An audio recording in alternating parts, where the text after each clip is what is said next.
acho que não fará bem ao país que nós transfiramos, depois de anos de sucesso do enfrentamento da corrupção, mexer numa estrutura que está dando certo e funcionando, para passar para uma estrutura que absolutamente não está preparada para isso. Porém, se esta for a decisão do tribunal, ministra Rosa e eu, nós cuidaremos de dar as condições da Justiça Eleitoral cumprir bem esse papel. Mas não há dúvida que a Justiça Eleitoral não é aparelhada para o julgamento de ações complexas. Essa transferência de responsabilidade, portanto, beneficia os malandros, os marginais do colarinho branco, sobretudo os marginais do colarinho branco. Então é evidente que nós não podemos apoiar essa iniciativa.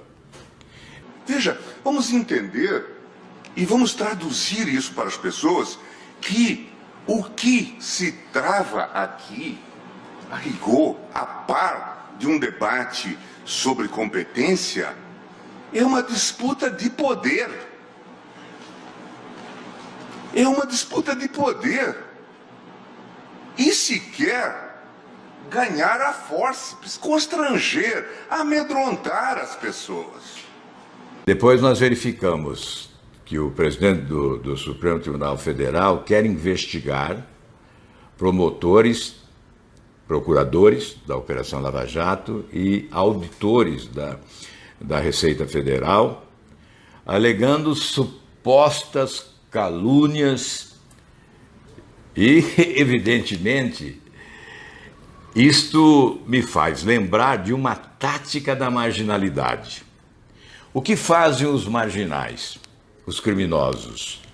Eles procuram desqualificar quem denuncia para se defender. Defendem-se os marginais tentando desqualificar os que denunciam.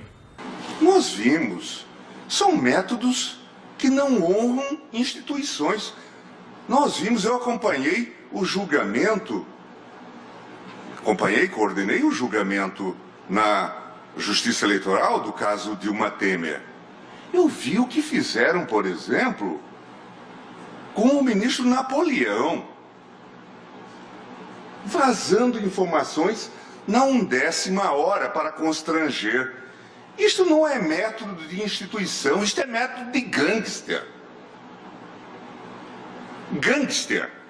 É disso que se trata. Veja o que 4 procuradores escrevem sobre o ministro Noronha porque suspendeu liminares. Diogo Castor, Felipe Delia Camargo, Liana Helena Jopé, Rafael Santos Bueno, atacando o ministro Noronha porque no exercício de suas funções concedeu liminar presidente do tribunal. O título é: Após Lava Jato, o Brasil precisa de renovação na justiça. E o que se diz? O Brasil pós-Lava Jato mudou, a impunidade dos poderosos foi rompida e os brasileiros exigem novas práticas políticas. Isso é um fato. A prova mais recente foi a vergonhosa derrota do senador Renan Calheiros na última eleição à presidência do Senado. Acontecimentos como esses são resultado da significativa renovação do Poder Legislativo na última eleição. Eu imagino que o que se pensou, não quero cometer perjúrio, mas o que se pensou com essa fundação do Deltan Dallagnol foi criar um fundo eleitoral. Era para isso. Imagina o poder, quantos blogs teriam, quanta coisa teria à disposição. São 4, a Fundação Calouste Gulbenkian movimenta 400 milhões de reais, 100 milhões de euros. É uma das fundações mais bem-sucedidas em termos culturais. Esta gente faria tudo no Brasil, faria chover com esse dinheiro. Estou falando, veja, projeto de poder. É disso que nós estamos falando. E aí diz, o ministro João Noronha do STJ não possuía currículo que pudesse classificá-lo como pessoa de notável saber jurídico. Veja a injustiça, a ousadia desse tipo de gente desqualificada. desqualificada. Não há na história desse país, da relação da Procuradoria com o Supremo e com os tribunais, esse tipo de tradição. Jamais. Quem encoraja esse tipo de coisa é um covarde. Quem é capaz de encorajar esse tipo de gente, gentalha, despreparada, não tem condições de integrar um órgão como o Ministério Público. Veja, nem pensamento estratégico tem.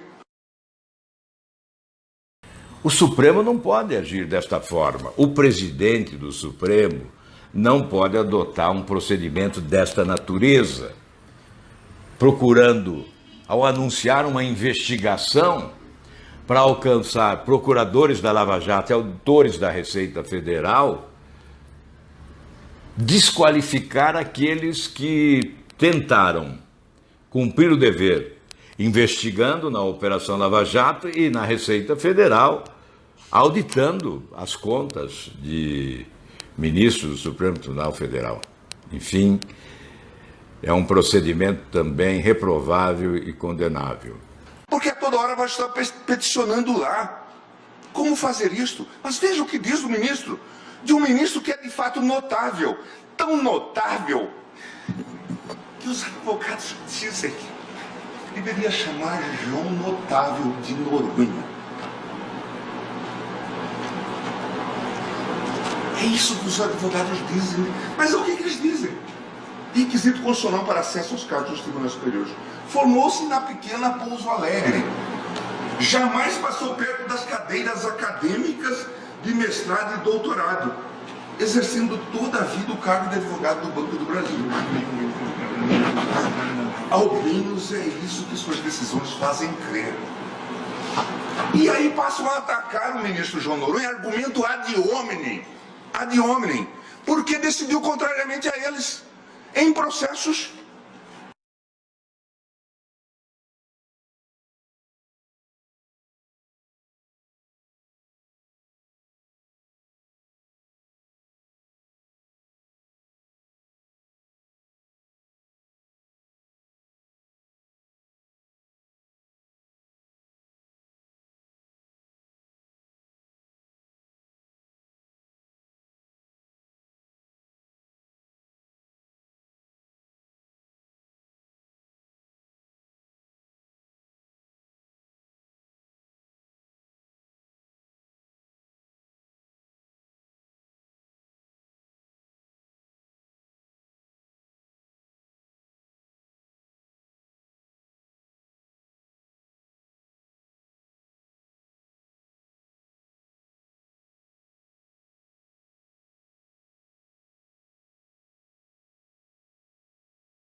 Habeas corpus deu suspensão à atividade cautelar do presidente.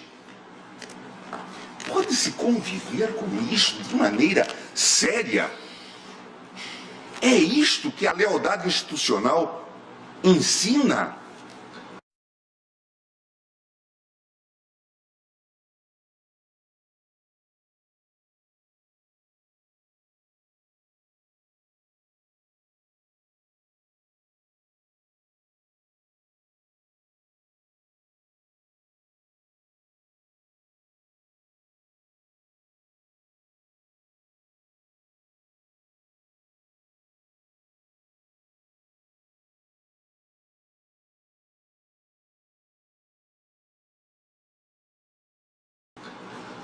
E aí passam a... Por quê? Porque decidiu contrariamente. Quando nós sabemos que diante de pedidos que se colocam, há duas alternativas, pelo menos, entre as variantes que podem ser deferidas ou indeferidas. Veja, agora, por que se faz isto? Para amedrontar as pessoas. Para fazer com que elas fiquem com medo e decidam desta maneira.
são capazes de fazer a Polícia Federal interceptar conversas, de fazer ameaças, como fizeram ao ministro Napoleão e fazem a outros.